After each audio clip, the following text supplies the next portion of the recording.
Good morning and welcome to Morning Movie News. Now, of course, the really big movie news is that announcement from yesterday afternoon from Fox that they are indeed making a Deadpool movie. And that's such big news that it's getting its own episode over on the original Beyond the Trailer channel later today. So look for that because there's lots of nuances to discuss. Plenty of interesting things going on with that Deadpool movie besides the fact that it's getting made. However, there's always Marvel movie news to discuss. So let's head over to Marvel proper, and by that I mean Marvel Studios over at Disney, where they've officially announced the release date for Doctor Strange. Yes, we still don't know who's playing him, but we know when we'll meet him, and that's July 8th, 2017. A very confident release date. That's not a gamble release date. That's not a March, an April, or even an early August as we saw with Guardians of the Galaxy. However, to be fair, Marvel has booked no more gamble dates. All of their dates for the upcoming projects are for the dates that you would expect for a big gun. They have really cornered the first weekend of the summer, which is the first weekend of May, the official first weekend of the summer. We'll see how the release schedule changes, though, as movies start to not obey the traditional rules. Of course, as Captain America, Marvel themselves did earlier this year with an April release date for Cap 2.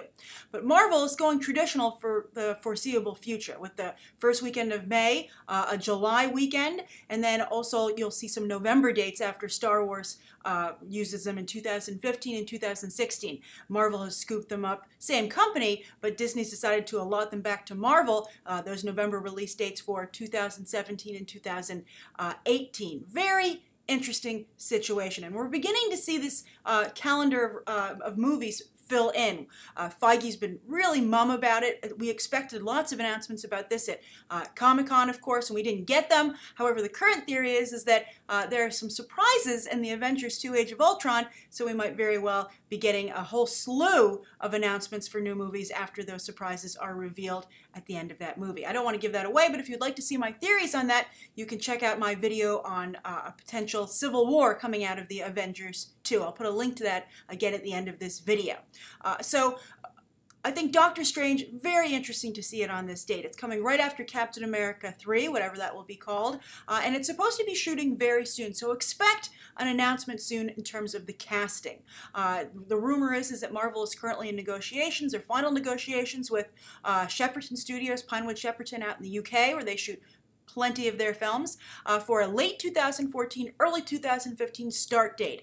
Now we know that Scott Derrickson is directing, and with his horror background, I think this will be Marvel's first horror movie. Of course, with lots of special effects, although maybe it will be a little bit more low budget than their, typical film, but I think that the political thriller worked so well for Marvel, mixing that in with Captain America the Winter Soldier, that I think it's very smart of them to go the horror route with Doctor Strange. And of course, The Conjuring came out famously in July and made a heck of a lot of money. That has become one of the biggest horror films of all time. Very exciting, very, very exciting stuff.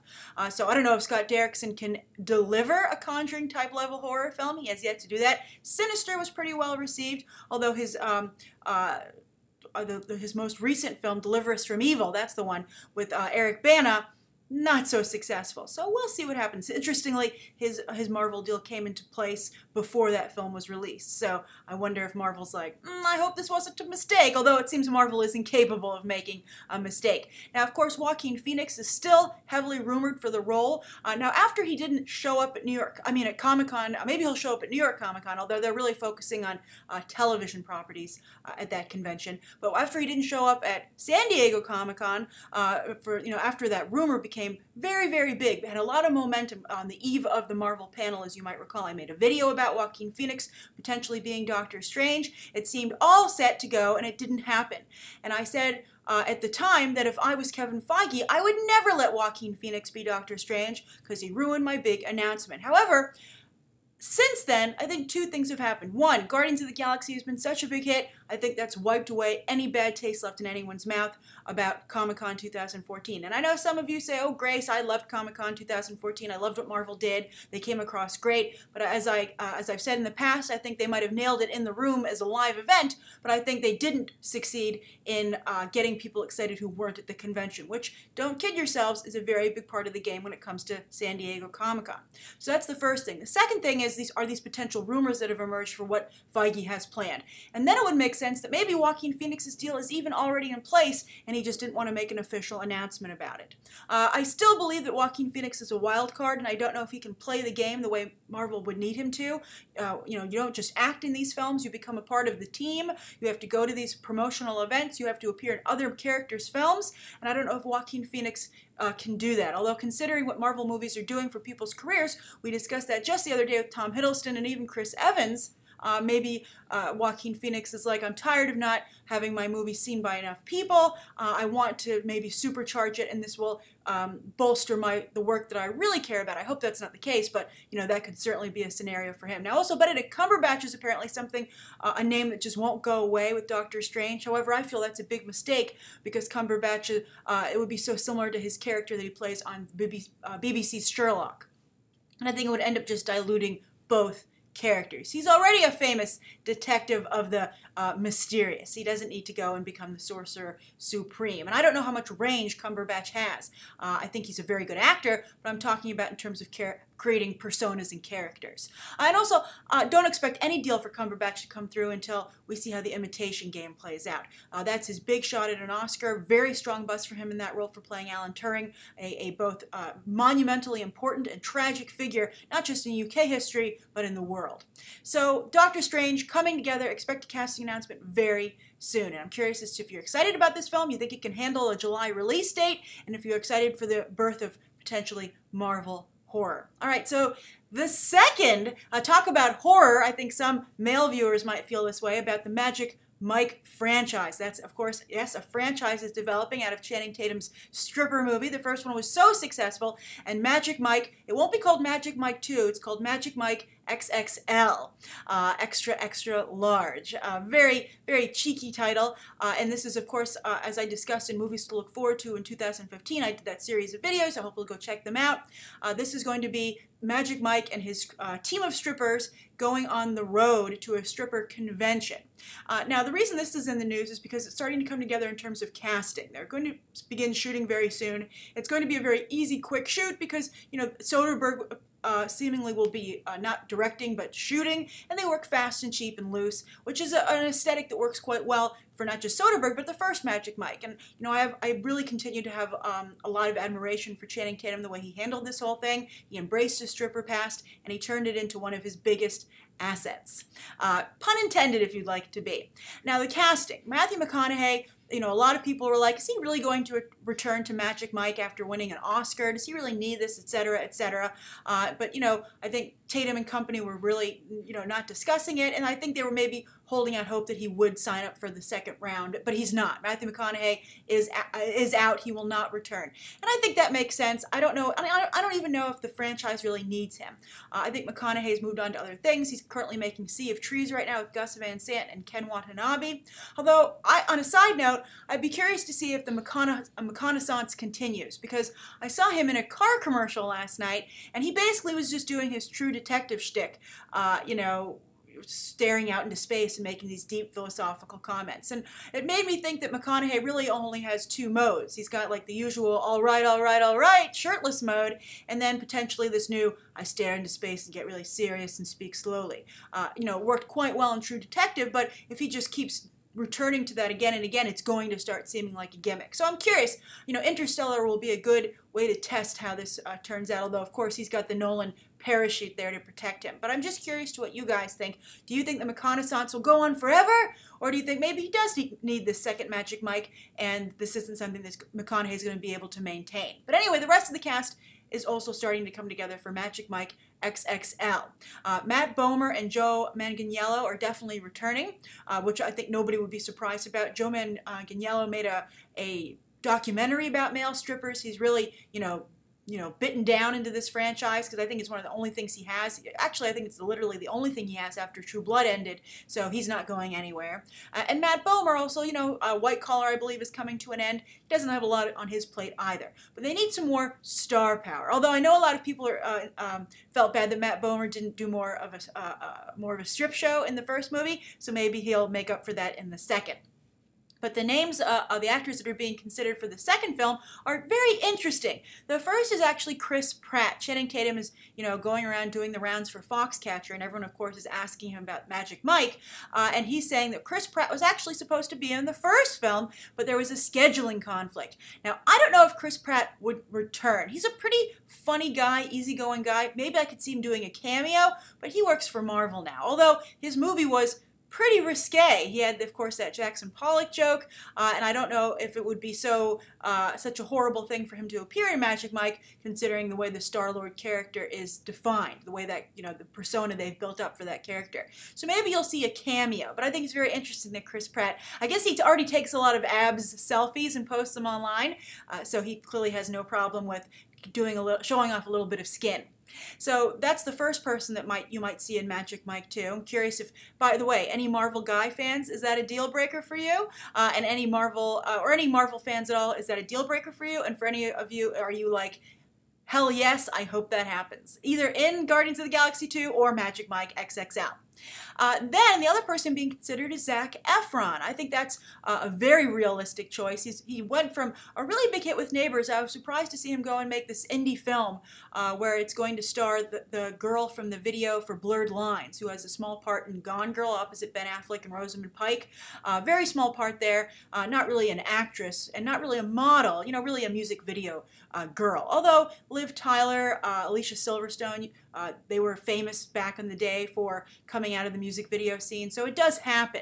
But I'm curious to know if you think that that was a good career move for Zac Efron. So he's making that weird movie, and kind of it seems like a step back. So maybe Magic Mike XXL is a good choice for him. Channing Tatum has also addressed that. He said he'd love personally to see Zac Efron naked, so he's all up for it. And I think Efron, of course, will never forget when he had that best shirtless performance at the MTV Movie Awards, and they ripped his shirt off on stage. He seemed embarrassed. I thought it wasn't staged. Some of you felt it totally was, but clearly he has no problem giving a shirtless performance. And he went the full Monty in that awkward situation. So he, too, I think, would be a reasonable fit for Magic Mike. Now, they've also cast some female roles, interestingly, and they're very different than the first film. Of course, it was Cody Horn in the first film. She was a love interest for Channing Tatum's character. She played Alex Pettyfer's sister, and she's actually the daughter of Alan Horn, who used to be the head of Warner Brothers, and now I believe is the head of Disney. So big Hollywood suit, and that's his daughter. She hasn't really gotten a lot of traction, though,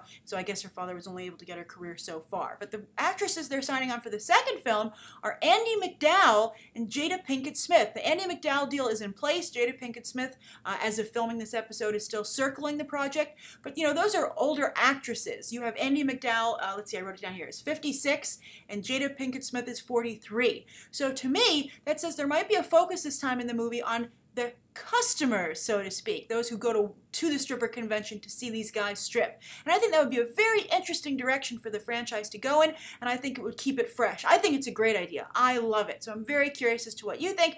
Is that what you want to see with Magic Mike? What's the audience? Is it skew younger, older? Is it all over the place? And also, when 50 Shades of Grey comes on the screen, will Magic Mike XXL just seem quaint? All right, so that's the second story of the day. The third story, which I'm sure many of you are excited about, is that Serena has found U.S. distribution. But there's good and bad news. The good news, of course, is that it will be released in the U.S. The bad news is of how that came to be and the release date it's getting. Now, apparently, nobody wanted this movie. They filmed 3 different cuts for U.S. distributors just recently after the UK distribution was set. It has a distribution in a few other European countries, as many of you have pointed out, but they just could not get a U.S. distributor. So they screened 3 different cuts, and nobody wanted it. Everybody said the editing was bad, it was hard to follow the story in any of the cuts, and that also Jennifer Lawrence's performance was not good. It wasn't horrible, but I think it wasn't the caliber that anybody felt they could do anything with. Apparently her character goes mad. She has a descent into madness, which I don't like, by the way. I was hoping this was going to turn into kind of at least a Mildred Pierce kind of story, but if she just loses her marbles and goes crazy, it's just another crazy lady story instead of, maybe women just, showing a dark side of a female character, which I was, kind of getting excited about, maybe seeing a return to the kind of movies that were so prominent in the 30s and 40s in Hollywood. But that doesn't seem to be the case. 30s, 40s, maybe 50s a little bit. But anyway, films like Joan Crawford used to make. Of course, the star of Mildred Pierce. Great movie. If you've never seen Mildred Pierce, go watch Mildred Pierce. So anyway, nobody wanted this. They said Jennifer Lawrence was unconvincing, the movie didn't make any sense. So if nobody wanted to distribute the movie, who is distributing it? Well, the movie was paid for, or partially paid for, by 2929 Productions, which is co-founded and co-run by Mark Cuban. Of course, I'm sure you're familiar with that name. If not, he is the owner, the very eccentric owner of the Dallas Mavericks, the basketball team here in the United States. He also owns Landmark Cinemas, and then also he is on Shark Tank. Great show. I've come to love Shark Tank. It's where a group of very successful entrepreneurs listen to pitches from the general public for different business ideas, and then they decide if they want to invest. And for instance, some actual products have come out of that. If you ever go to Home Depot or Bed Bath & Beyond, there's the Scrub Daddy sponge that totally comes from Shark Tank. And Mark Cuban is a very big part of that show. So he is behind 2929 Productions, and they paid for this movie, or partially paid for it, and they of course would love to see it distributed and make some money, especially because Jennifer Lawrence is attached. The trailer did get a lot of attention when it broke a little bit earlier this month. So they've decided to release it through the distribution company they own, Magnolia Pictures. So nobody else would take it, so they're taking it.